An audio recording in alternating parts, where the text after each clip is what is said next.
वरिष्ठ नेता और विधान परिषद के माननीय सदस्य रविंद्र सिंह जी, पार्टी के महानगर में अध्यक्ष रविंद्र पटेल जी, प्रतिभा जी, कमल नोपानी साहब, वरुण जी, जितेंद्र नाथ जी और आप सब लोग जो यहाँ उपस्थित हैं, और यहाँ के अतिरिक्त जहाँ तक मेरी आवाज़ पहुँच रही है, सभी भाइयों, मित्रों और मीडिया के बंधुओं,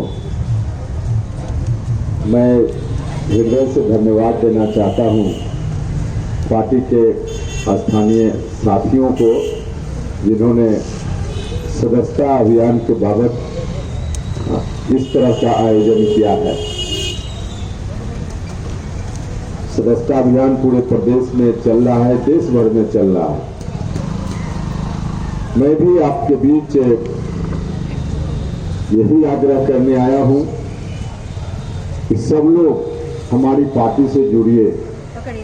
हमारे साथियों ने यहाँ सदस्यता अभियान का एक विशेष कार्यक्रम रखा है। इसका भी मकसद यही है कि अधिक से अधिक लोगों को पार्टी के सदस्य के रूप में जोड़ा जा सके। तो आप सब लोगों से आग्रह, चाहे जिस धंधा पेशा के लोग हों, जिस धर्म के लोग हों, जिस उम्र के लोग हों, सब लोगों से आग्रह कि सब लोग हमारी पार्टी का सदस्य बनिए, क्योंकि हमारी पार्टी, हमारे नेता नीतीश कुमार जी समाज के सभी वर्ग के लोगों को जोड़कर ले चलने में विश्वास रखते हैं।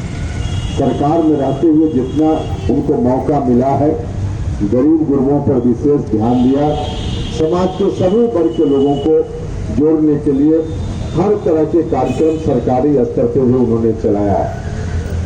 चाहे दलित भाई हों, महादलित भाई हों, अति पिछड़ा भाई हो, पिछड़ा भाई हो, और संसद समाज के लोग हैं या सामान्य जाति के भी जो लोग हैं, सब लोगों के लिए कैसे बेहतर से बेहतर समाज बने, बेहतर से बेहतर राज्य बने, देश बने, इसके लिए निरंतर कोशिश हुई है।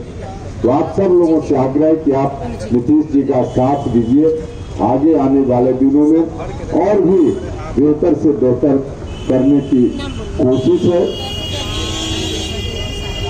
अभी यहाँ स्टॉल लगा है सदस्यता अभियान का, लेकिन कुछ दिन पहले नगर निकायों के चुनाव का माहौल था।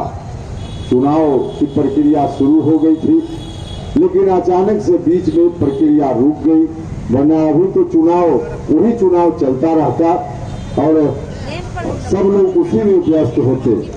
लेकिन दुर्भाग्यपूर्ण हुआ, एक ऐसा निर्णय कोर्ट का आया जिसके चलते कुछ ही दिन बच गया था, लेकिन प्रक्रिया रोक देनी पड़ी।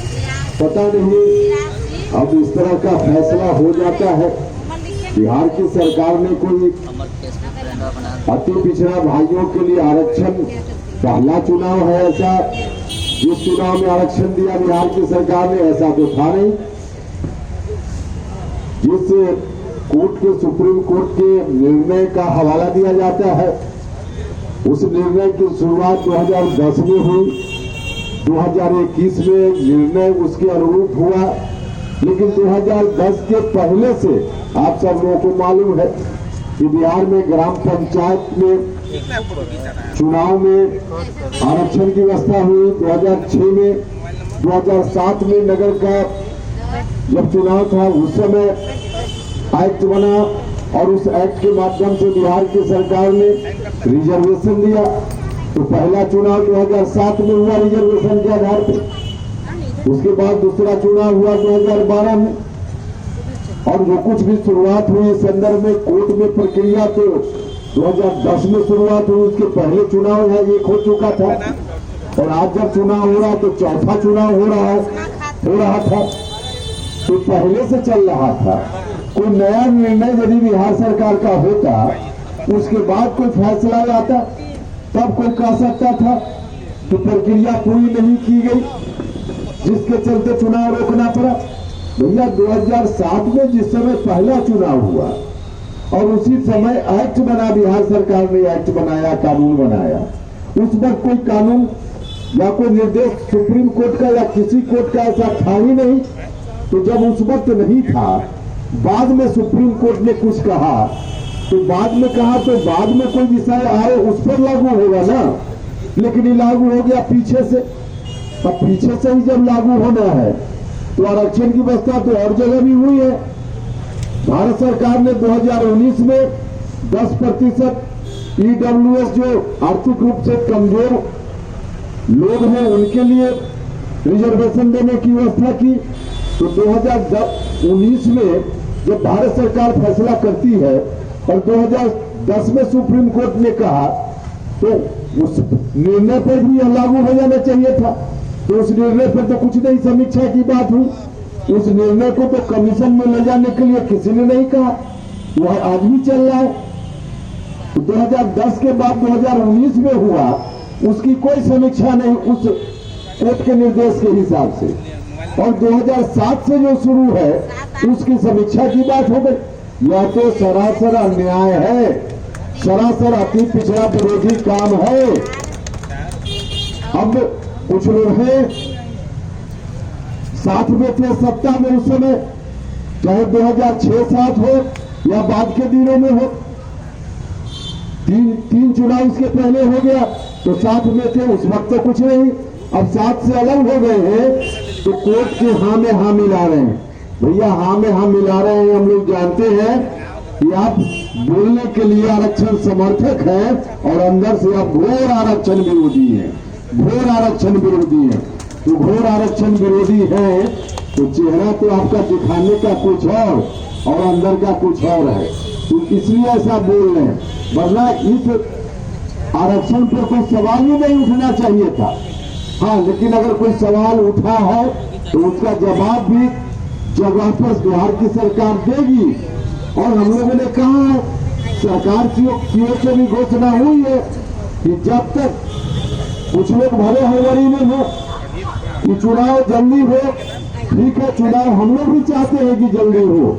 सरकार ने और कमीशन ने तो प्रक्रिया की शुरुआत भी कर दी थी, लेकिन अब यदि रुका है तो हमारा जो फैसला है, हमारी सरकार का, नीतीश कुमार जी का फैसला है कि जब तक फिर से तमाम कानूनी प्रक्रियाओं को पूरा करते हुए अति पिछड़ा भाइयों के आरक्षण को बहाल नहीं कर लेंगे, पिछड़ा भाइयों के आरक्षण के साथ ही होगा, आरक्षण के साथ होगा। क्योंकि कोई किसी भी तरह से कोशिश करे और अति पिछड़ा भाग, दलित भाग, कमजोर वर्ग के जो लोग हैं उनकी हकमारी हो जाए, तो इस हकमारी को हम लोग तो नहीं बर्दाश्त कर सकते हैं, हम लोग नहीं बर्दाश्त कर सकते हैं। तो इसलिए हम आप सब लोगों से कहना चाहते हैं, कोर्ट को भी चाहिए था जब चुनाव रोकने का फैसला करना था तो 15 दिन पहले और फैसला हो सकता था कि नहीं हो सकता था। अंतिम में जब 5 दिन 10 दिन बचा तो कोर्ट ने कहा कि हम रोक देंगे। यही 15 दिन 20 दिन पहले अगर कोर्ट ने कह दिया होता तो उसी समय चुनाव रुक जाता। जो भी मामला कोर्ट के सामने गया वह मामला अभी 5 दिन पहले नहीं गया था, वह मामला पहले से ड्राफ्ट पहुंचा हुआ था। तो उसी वक्त अगर कोर्ट ने रोक दिया होता तो इतना जो लोगों का खर्च हो गया उसकी क्या जरूरत थी। तो कोर्ट के देर से डिसीजन के कारण ऐसा हुआ है। और इस तरह के निर्णय के पीछे कौन लोग हैं? भले बोलने के लिए भारतीय जनता पार्टी के लोग खूब बोल रहे हैं, लेकिन आप चले जाइए बीजेपी के कोई बड़े नेता के घर में, मीडिया के सामने चाहे जो बोले, लेकिन घर में चले जाइए तो अति पिछड़ा के आरक्षण को खत्म करने की बात सुनकर उनको और अंदर से खुशी होती है, उनको अंदर से प्रसन्नता होती है। तो भैया चाहे आप जो भी प्रसन्न हो लीजिए, लेकिन किसी भी स्थिति में नीतीश कुमार जी जब तक हैं तब तक, चाहे अति पिछड़ा भाई हो, दलित भाई हो, महादलित भाई हो, अल्पसंख्यक समाज के लोग हो या सामान्य जात के भी जो न्याय पसंद लोग हैं, उनकी हकमारी नहीं हो पाएगी, उनकी हकमारी नहीं होने दी जाएगी। इसलिए हम आप सब लोगों से आग्रह करना चाहते हैं कि बिल्कुल दिग्भ्रमित होने की जरूरत नहीं है, बिल्कुल दिग्भ्रमित होने की जरूरत नहीं है। चुनाव होगा, रिजर्वेशन के साथ होगा और जल्दी से जल्दी हो जाए, इस बात के लिए भी राज्य की सरकार लगी हुई है, कोशिश कर रही है।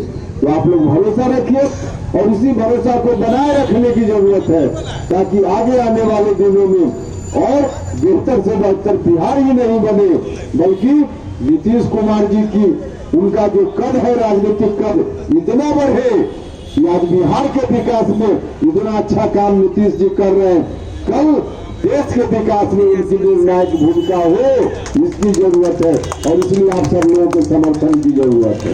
तो हम आप सब लोगों से आग्रह करना चाहते हैं कि सब लोग मिलकर हमारी पार्टी का सदस्य बनिए। बाकी आगे आने वाले दिनों में आप सभी पार्टी के यहाँ साथी हैं, स्थानीय साथी हैं, सब लोग हैं। अभी यहाँ आए तो एक साथी ने परिचय दिया, परिचय देते हुए कहा कि हम क्रिश्चियन समाज से आते हैं, क्रिश्चियन समाज से आते हैं।